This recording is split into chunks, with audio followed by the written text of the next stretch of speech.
a nice cup of tea.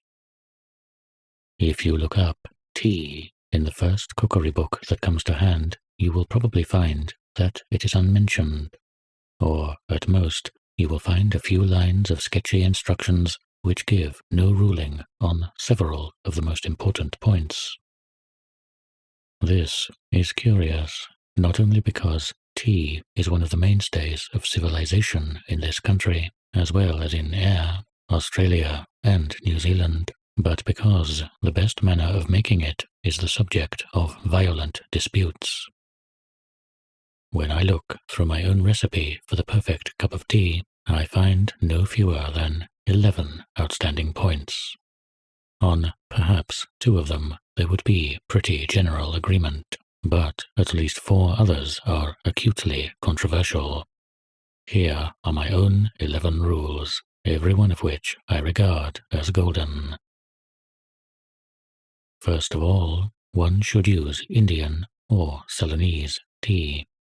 China tea has virtues which are not to be despised nowadays. It is economical, and one can drink it without milk, but there is not much stimulation in it.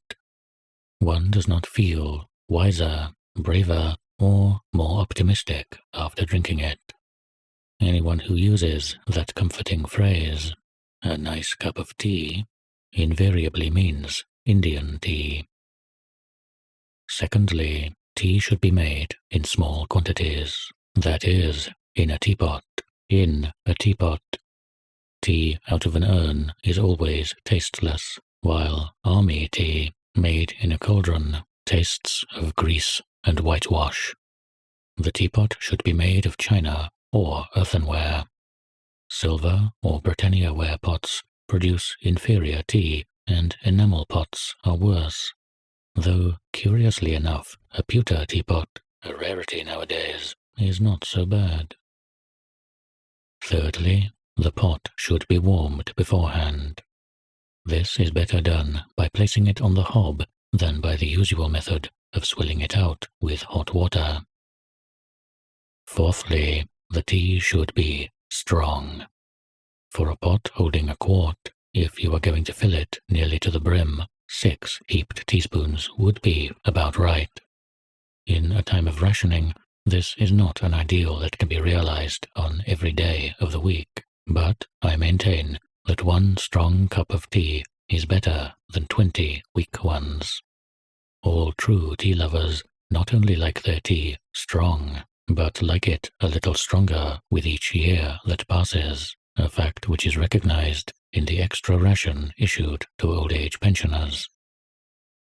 Fifthly, the tea should be put straight into the pot.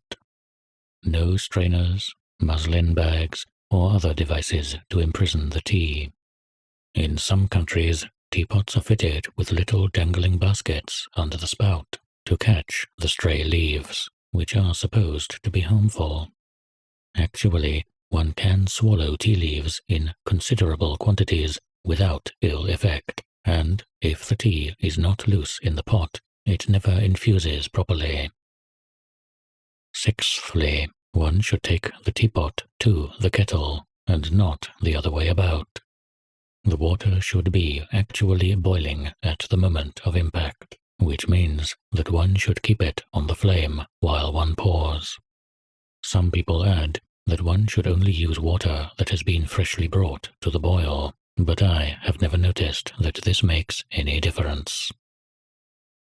Seventhly, after making the tea, one should stir it, or, better, give the pot a good shake, afterwards allowing the leaves to settle. Eighthly, one should drink out of a breakfast cup, that is, the cylindrical type of cup, not the flat, shallow type. The breakfast cup holds more, and with the other kind, one's tea is always half cold before one has well started on it. Ninthly, one should pour the cream off the milk before using it for tea. Milk that is too creamy always gives tea a sickly taste. Tenthly, one should pour tea into the cup first. This is one of the most controversial points of all. Indeed, in every family in Britain, there are probably two schools of thought on the subject.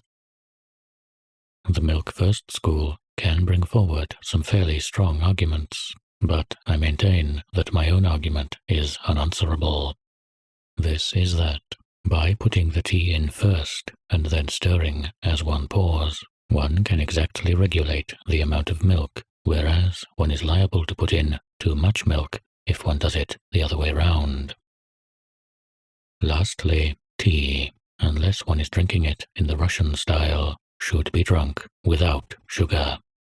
I know very well that I am in a minority here, but still, how can you call yourself a true tea lover if you destroy the flavor of your tea by putting sugar in it? It would be equally reasonable to put in pepper or salt. Tea is meant to be bitter, just as beer is meant to be bitter. If you sweeten it, you are no longer tasting the tea, you are merely tasting the sugar. You could make a very similar drink by dissolving sugar in plain hot water. Some people would answer that they don't like tea in itself, that they only drink it in order to be warmed and stimulated, and they need sugar to take the taste away. To these misguided people, I would say, try drinking tea without sugar for, say, a fortnight, and it is very unlikely that you will ever want to ruin your tea by sweetening it again. These are not the only controversial points that arise in connection with tea drinking, but they are sufficient to show how subtilized the whole business has become. There is also the mysterious social etiquette surrounding the teapot. Why is it considered vulgar to drink out of your saucer, for instance? And much might be written about the subsidiary uses of tea leaves, such as telling fortunes, predicting the arrival of visitors, feeding rabbits, healing burns, and sweeping the carpet.